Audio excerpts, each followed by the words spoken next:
అందరికీ నమస్కారం. ముఖ్యంగా ఈరోజు మరి పేపర్లలో కానీ వార్తల్లో కానీ వినుంటారు. జిఎస్టీ మన ఇన్సూరెన్స్ మీద, హెల్త్ పాలసీస్ మీద జీరో చేయడం అనేది మంచి శుభ పరిణామం. ఎందుకంటే కొన్ని లక్షల మంది, కోట్ల మంది అలా ఇండియాలో మరి హెల్త్ పాలసీస్ కట్టే వాళ్ళందరికీ కూడా ఈ యొక్క 18% నుంచి జీరో చేయడం అనేది ఈరోజు బీజేపీ ప్రభుత్వం తీసుకున్న మంచి నిర్ణయం, గొప్ప నిర్ణయం. ఎందుకంటే ఇలా మా ఏజెంట్ల లోకం అందరూ కూడా హర్షిస్తున్నారు. ఈ యొక్క కారణానికి, ఇలా జీరో చేయడానికి గల కారణాల్లో వివరిస్తే 2017 సంవత్సరం నుంచి మన జియాఫీ, general insurance agents federation integrated అనే సంస్థ నుంచి నేను ఆల్ ఇండియా ఫౌండర్ని. మరి ఆ విషయంలో 2017 నుంచి అప్పుడున్న అరుణ్ జైట్లీ ఫైనాన్స్ మినిస్టర్ అప్పుడు కూడా మేము పర్సనల్గా కలిసి, అయ్యా ఇది జిఎస్టీ విషయంలో, హెల్త్ పాలసీస్ విషయంలో కానీ, ఎల్ఐసి విషయంలో కానీ మీరు దీన్ని తగ్గించుకోవాలి, తీసేయాలని మేము చాలాసార్లు మెమోరాండం వారు ఉన్నప్పుడు ఇవ్వడం జరిగింది. తర్వాత కాలక్రమేణా ప్రతి సంవత్సరము ఐఆర్డిఏ ఆఫీసులో కానీ, మా ఇన్సూరెన్స్ కంపెనీ ఆఫీసులలో కానీ, సిఎండీలకు కానీ మరి ప్రతి ఒక్క అఫీషియల్స్కి కూడా ఇచ్చి మేము మెమోరాండమ్స్ ఇచ్చి మీరు ఎక్స్ప్లెయిన్ చేసి వాళ్ళకు దీనివల్ల పబ్లిక్ నష్టపోతున్నారు, ఇబ్బంది పడుతున్నారు, హెల్త్ పాలసీస్ మన పెనట్రేషన్ లేకుండా పోతుంది, పాలసీ చేసే వాళ్ళు ఇబ్బంది పడుతున్నారు అనే విషయాన్ని మరి ప్రభుత్వం దృష్టికి తీసుకెళ్లిన విషయం మీరందరికీ తెలిసిందే. అలాంటి విషయం నుంచి తర్వాత నిర్మలా సీతారామన్ వచ్చిన తర్వాత వారిని పర్సనల్గా కలిసి మరి జీరో చేయాలని మేము చాలాసార్లు వేడుకోవడం జరిగింది. కానీ సమయం, సందర్భాన్ని చూసి వారు మంచి నిర్ణయం ఈరోజు తీసుకోవడం మాకు చాలా సంతోషించే విషయం. ఎందుకంటే 1 లక్ష రూపాయల ప్రీమియము, 50,000 ప్రీమియం కట్టే వాళ్ళకు 9 నుంచి 20,000 రూపాయలు మరి తగ్గే అవకాశం ఉంది. అది చాలా బెనిఫిట్ ప్రతి ఒక్కరికి కూడా. ఇంకొకటి దీనివల్ల ఉపయోగం ఏంటంటే ఇన్సూరెన్స్ కంపెనీస్కే కాకుండా, ఏజెంట్స్కే కాకుండా పబ్లిక్ కూడా కొత్త పాలసీస్ తీసుకోవడానికి, హెల్త్ పాలసీస్ లేని వాళ్ళు కూడా కొత్త పాలసీస్ తీసుకోవడానికి ప్రయత్నం చేస్తారు. ఎందుకంటే ప్రీమియం తగ్గింది. 18% అంటే భరించలేని వాళ్ళు కూడా కొంతమంది తీసుకోలేదు, మధ్యతరగతి వాళ్ళు. ఈరోజు మధ్యతరగతి వాళ్ళు కూడా కానీ, అండర్ పవర్టీ ఉన్న వాళ్ళు కూడా ఎంతో అంత పాలసీ తీసుకోవడానికి ట్రై చేస్తారు. మేము కూడా ఏజెంట్స్ ఫెటర్నిటీస్ నుంచి కూడా మేము కూడా అందరినీ కూడా ఎంకరేజ్ చేయడానికి అవకాశం దొరికింది.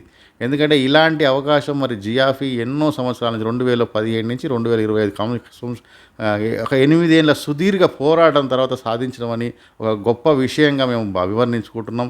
ఈరోజు మరి మా ఏజెంట్స్ ఫెటర్నిటీ అందరినీ కూడా కోరేది ఏంటంటే ప్రతి ఒక్కరు కూడా బ్రాంచ్లలో, ఏజెంట్స్లలో కస్టమర్లందరూ కూడా స్వీట్లు పంచి ఈరోజు ఈ కార్యక్రమానికి కేంద్ర ప్రభుత్వం తీసుకున్న నిర్ణయానికి అందరూ కూడా వెళ్ళపరుస్తూ, అందరూ కూడా సంతోషకరమైన వాతావరణంలో స్వీట్లు, పండ్లు పంచుకొని హాయిగా ఎంజాయ్ చేయాలని ఈరోజు కోరుకుంటూ మరి ఇలాంటి విజయం సాధించినందుకు మా అందరూ కూడా సంతోషంగా ఉందని తెలియజేస్తూ ఉన్నాను.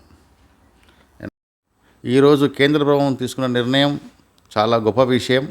జిఎస్టీ అనేది ఇన్సూరెన్స్ పదం మీద, అంటే జనరల్ ఇన్సూరెన్స్ కానీ, జీవిత బీమా మీద కానీ 18% ఉన్న హెల్త్ ఇన్సూరెన్స్ పాలసీస్ కానీ, 4.5% ఉన్న లైఫ్ ఇన్సూరెన్స్ మీద కానీ పూర్తిగా జీరో చేయడం అనేది చాలా గొప్ప విషయం. ఇలాంటి నిర్ణయం తీసుకోవడం వల్ల ప్రతి ఒక్క పాలసీదారుడు చాలా లాభపడతారు. అది గమనించి ప్రతి ఒక్కరూ కూడా మరి హర్షించదగ్గ విషయం ఇది.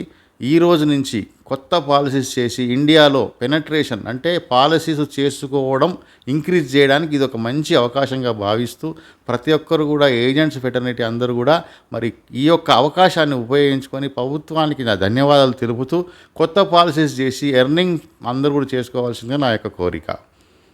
చూస్తే మరి పుట్టంగానే హాస్పిటల్లో ఉన్నప్పుడే హెల్త్ పాలసీస్ కానీ, లైఫ్ పాలసీస్ కానీ తీసుకునే అవకాశం ఉంటుంది. మరి మన ఇండియాలో ఏంటంటే ముఖ్యంగా మరి ఇప్పుడు డెవలప్ అవుతున్న కంట్రీ, మరి ప్రతి ఒక్కరు కూడా డెవలప్డ్ కంట్రీ లాగా ఆలోచన చేసి మరి మనం కూడా ప్రతి ఒక్క మనిషికి పుట్టిన తర్వాత హాస్పిటల్ మీద బెడ్ మీద పుట్టినప్పుడే హెల్త్ పాలసీస్ కానీ, లైఫ్ పాలసీ కానీ తీసుకుంటే మరి ఎంత లాభం ఉంటుందన్న ఆలోచన చేయాల్సిన అవసరం ఉంది. ప్రభుత్వం ఇచ్చే స్కీముల మీద కానీ, ప్రభుత్వం ఇచ్చే ఉపాధి పథకాల మీద ఆధారపడో మనం ఉంటే బాగుండదు. ఇలాంటి అవకాశాన్ని ఇప్పుడు జిఎస్టీ లేదు కాబట్టి ప్రీమియం ఖచ్చితంగా తగ్గుతుంది. తగ్గిన ప్రీమియంని అందరికీ అందుబాటు రూపంగా మలుచుకొని మరి ప్రతి ఒక్కరు కూడా ఒక హెల్త్ పాలసీస్ని మరియు లైఫ్ పాలసీస్ని తీసుకొని వాళ్ళ యొక్క జీవితాన్ని ఒక గ్యారంటీగా చేసుకొని వాళ్ళ తల్లిదండ్రులకు కానీ, పిల్లలకు కానీ సహకారంగా ఉండేటట్టుగా చేయాల్సిందిగా కోరుతాను.